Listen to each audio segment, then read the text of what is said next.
আসসালামু আলাইকুম প্রিয় শিক্ষার্থী, আজকে আমি চমৎকার একটা টপিক নিয়ে কথা বলবো এবং খুবই ইন্টারেস্টিং। প্রিয় শিক্ষার্থী, আমরা জানি যদি ইনসাফ কায়েম করতে পারা যায় তাহলে মাসনা ওয়া সুলাসা ওয়া রুবা অর্থাৎ 2 2 3 3 4 4 চলবে, কোনো সমস্যা নেই। কিন্তু প্রিয় শিক্ষার্থী, সব কিছু ডাবল চলবে না, কোনো কোনো জায়গায় ব্রেক করতে হবে, তো স্টপ করতে হবে, সব জায়গায় হাত খেলালে চলবে না। প্রিয় শিক্ষার্থী, আমরা এখানে একটা চমৎকার একটা এক্সাম্পল রেখে রাখছি। আমরা জানি এই যে একটা হচ্ছে মিডিল টার্ম, এখানে এইটা একটা অংশ অর্থাৎ ক্লজ, এইটা একটা অংশ অর্থাৎ ক্লজ। আর আমরা জানি প্রিয় শিক্ষার্থী, একটি সেন্টেন্সে কখনো double negative, double interrogative, double comparative, double superlative degree হয় না। আমি আবার বলছি যে একটা সেন্টেন্সে কখনো double negative, double interrogative, double comparative, double superlative degree হয় না।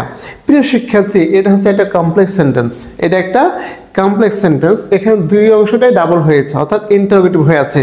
আর আমি বলছি একটা সেন্টেন্সে কখনো double negative, interrogative, comparative, superlative কোনো কিছু ডাবল করা যাবে না।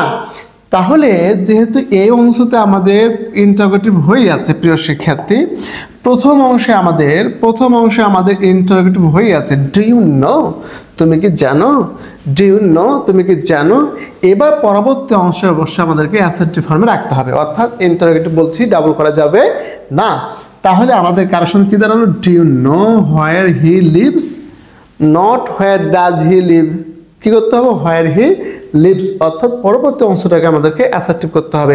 কেন অ্যাসার্টিভ করতে হবে? যেহেতু একটা সেন্টেন্সে কখনো ডাবল ইন্টারোগেটিভ করা যাবে না। তাহলে প্রিয় শিক্ষার্থী, আমি আবার বলছি যে এটা হচ্ছে একটা কমপ্লেক্স সেন্টেন্স, আর এই কমপ্লেক্স সেন্টেন্সের এইটা একটা ক্লজ, আবার এইটা একটা ক্লজ।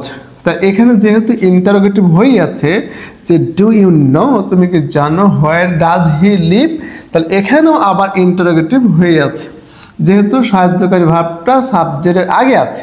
আর আমাদের কথা হচ্ছে যেহেতু একটি সেন্টেন্সে কখনো double negative, double interrogative, double comparative, double superlative হবে না, তাই যে কাজটা করতে হবে আমাদের প্রিয় শিক্ষার্থী, যে পরবর্তী যে অংশটুকুতে আমাদের ইন্টারোগেটিভ হয়ে আছে সে অংশটুকুকে অ্যাসার্টিভ করতে হবে। তাই কি দাঁড়ালো আমাদের?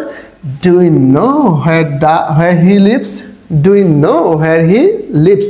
এখানে হোয়ার ডাজ হি লিভ করা যাবে না। যদি এখানে থাকতো হোয়ার ডিড হি লিভ, তাহলে আমরা কি করতাম? তাহলে আমরা যে কাজটা করতাম যে হোয়ার হি লিভড করতাম, অর্থাৎ পাঁচটা করতাম প্রিয় শিক্ষার্থী। তাহলে আজকে চমৎকার একটা আমরা এক্সাম্পল শিখলাম, আর এই এক্সাম্পলটা ভেরি ইম্পর্টেন্ট, বিশেষ করে যে কোনো কম্পিটিটিভ এক্সামের জন্য। তো দেখা হবে পরবর্তী ক্লাসে, সে পর্যন্ত ভালো থাকো, সুস্থ থাকো। আসসালামু আলাইকুম ওয়া রাহমাতুল্লাহ।